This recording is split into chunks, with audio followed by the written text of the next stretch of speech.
All right, let's dive right into the cardiovascular system.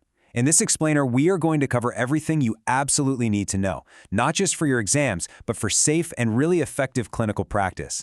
Let's get started. So, here's our game plan. We're going to follow this roadmap to build your knowledge from the ground up, starting with the basic concepts, moving into clinical problems, and then finishing with how to think through those tricky test questions. Okay, first things first. We're starting with the single most important idea that underpins everything else, perfusion. Seriously, if you can get your head around this concept, the why behind every cardiovascular issue will just click into place. So what is perfusion? Just think of it as the body's essential delivery service. Its job is to drop off oxygen to every single tissue, and if that service fails, well, those tissues are starved of oxygen and they begin to die. This right here is the fundamental problem we're going to see over and over again. Now these are the signs that should set off alarm bells in your head. The second you see them, your brain should immediately be thinking, poor perfusion. You know, when a patient gets confused, that tells you their brain isn't getting enough oxygen. And when their urine output drops, it means their kidneys are in trouble. These are major red flags you can't afford to miss. This is where we as nurses can make a huge difference. It's so important to know which risk factors our patients can change and which ones are out of their control.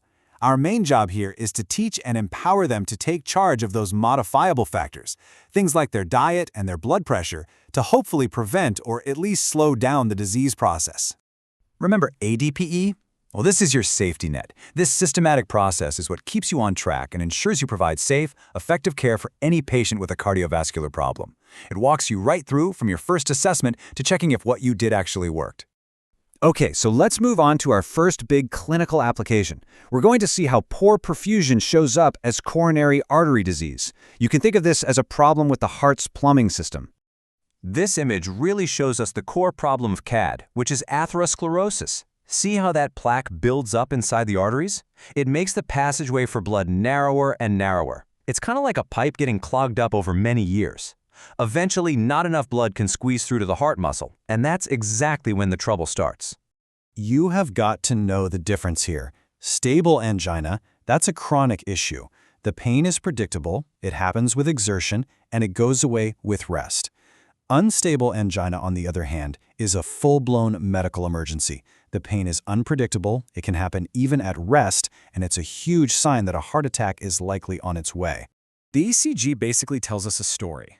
When we see ST depression, that's an NSTEMI. It tells us the heart muscle is ischemic. It's struggling for oxygen because of a partial blockage. But a STEMI, with that classic ST elevation, that's much more serious. That tells us the muscle is actually being injured because of a complete blockage. This is a true emergency, and we have to intervene immediately to get that blood flowing again.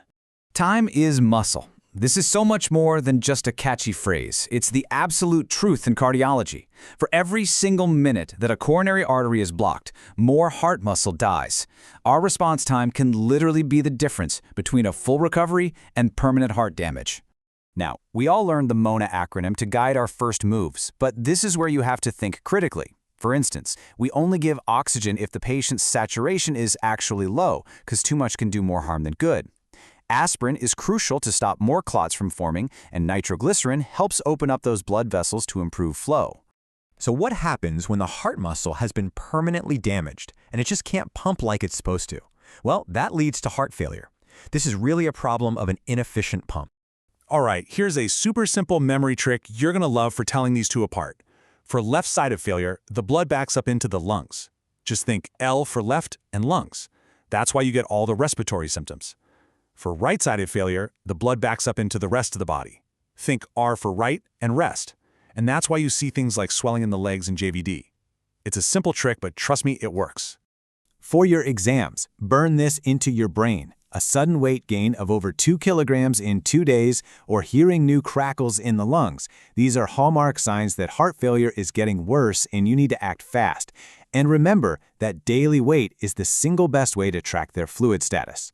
Okay, let's switch gears a bit. We've talked about the heart's plumbing and its pump. Now let's talk about the electricity. This section is all about the wiring and what happens when it goes haywire.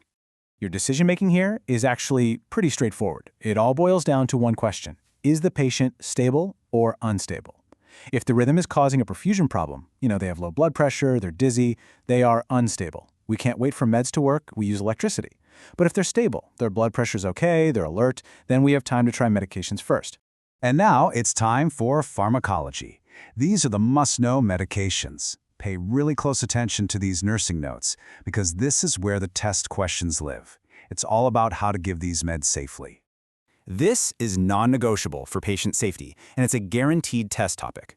Before you give a beta blocker, you must check the heart rate. Before you give any antihypertensive, you must check the blood pressure. Holding a beta blocker for a heart rate under 60 or an ACE inhibitor for a systolic pressure under 100 is a critical safety check. With any of these anti-clotting meds, the number one thing on your mind has to be bleeding risk, period. And for nitroglycerin, which is a powerful vasodilator, the key word is safety. Always have the patient sit down before they take it. That way you can prevent a fall if their blood pressure suddenly drops. All right, let's bring it all home. This last section is all about how to think for your exams. It's about taking all this knowledge and figuring out what to do first. Okay, take a second and really think this through. What is the actual root cause of the problem here? The exertion made the heart work harder, and the narrowed arteries couldn't keep up with the oxygen demand. So what is the very first thing you should do to fix that imbalance? And the answer is D. Here's why. You always want to address the root cause first. The problem is the exertion. By having the patient sit down and rest, you immediately lower the heart's workload and its demand for oxygen. That is the fastest, most effective first step. Everything else, getting vitals, giving nitro, that all comes next. So, let's wrap this up. Here's the key takeaway. If you can master these core patterns, you'll be ready to think on your feet and act safely. It all comes down to recognizing those danger signs, understanding what's causing them, and making the choice that will stabilize your patient as quickly as possible.